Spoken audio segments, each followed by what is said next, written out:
Hello, I'm Sheriff Alfonso Williams with the Burke County Sheriff's Office, and it's a fairly solemn occasion that I come to you to talk about an incident that occurred on last evening or in the early morning hours today here in Burke County and the Bailey Road, Louisville area of Burke County, where Freddie Walker was involved in mental crisis that ultimately resulted in his death. And I want to start out by expressing our condolences to the Walker family. We're very sorry that you're in this hour of bereavement. We want you to know on behalf of the Burke County Sheriff's Office that we are very sorry for this unfortunate situation.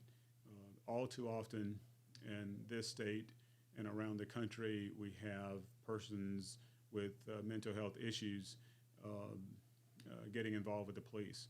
And it's very unfortunate that the police are asked to do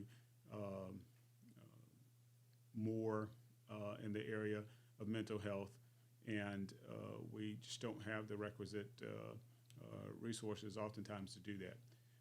So we extend our love and support to this family, and we ask that you allow us to do a very thorough and complete, unbiased investigation. We have called in the Columbia County Force Team. They are nationally recognized experts in the area of use of force investigations and law enforcement, and we trust that they will do an expedient job in getting this investigation done, and we will be very transparent and release all of the facts and details as soon as we can do that. On last evening, shortly before 11 p.m., the 911 received two calls from Freddie Walker's family members, two family members asking for help because he was acting erratic and being irrational, and they needed some help to get him to a medical facility that could help him with his meltdown. And the Burke County Emergency Management Agency responded and tried to assist the family. And the two family members and the two EMA personnel were not able to talk Mr. Walker into voluntarily complying and going with the family to the medical facility. Mr. Walker became actively aggressive with the family members and the Burke County EMA personnel. And so the EMA personnel called dispatch and requested the sheriff's office come to assist them.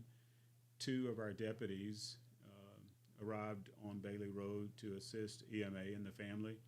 And there were periods of active aggression towards the family, EMA, and the deputies.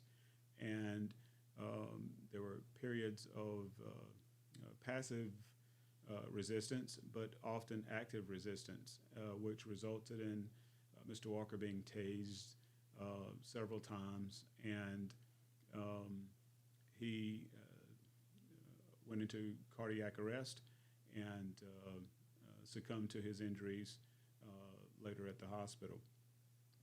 We called in the Columbia County Use of Force team that I spoke about earlier. We're conducting an investigation, but preliminarily, we have learned from the family that Mr. Walker suffered from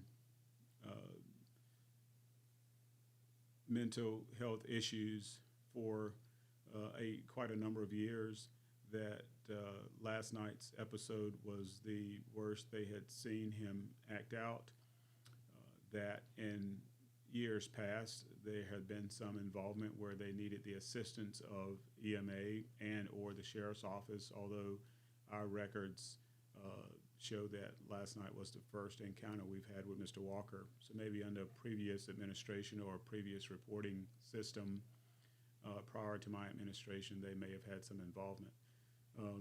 Mr. Walker had held his brother in the home, in the living room, against his will for hours, and had threatened to keep his brother in that position until the next day, being today. The brother was able to escape, and he went down the road to get some help from his brother-in-law, who did come over to help deal with Mr. Walker. And after they could not deal with him successfully, they called for the EMA's assistance, who then later called for the Sheriff's Office assistance. And that's where we are. The Taser was used. It's a non-lethal weapon. We do realize that people across the country have died after being tased, and usually there's some underlying medical condition. Mr. Walker's body will go to the crime lab for an autopsy, and we'll await those results. And that is a part of the investigation. The officers have cooperated fully. The Sheriff's Office will continue to cooperate fully with the investigation. We will release the details as soon as the investigation is complete. We'll release the full body camera footage. The officers were, in fact, wearing their body cameras, and we will be as transparent as we can. We want the public to rest assured that we're going to be open and honest and transparent.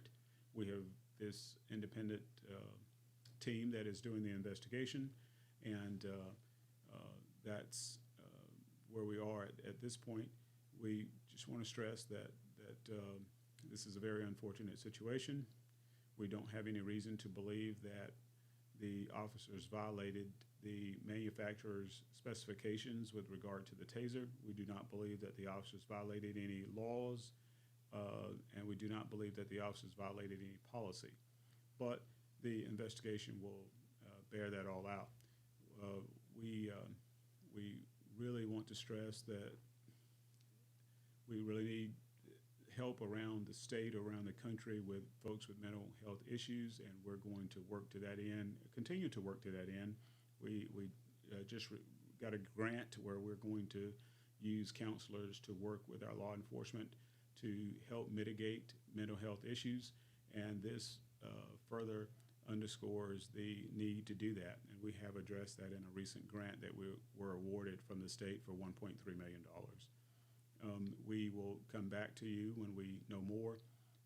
Our hearts and go out to the family. We want to just express our condolences, and we ask that you give us an opportunity to conduct a thorough sifting of the evidence, and we'll be back with the complete investigation when it's most appropriate to do so.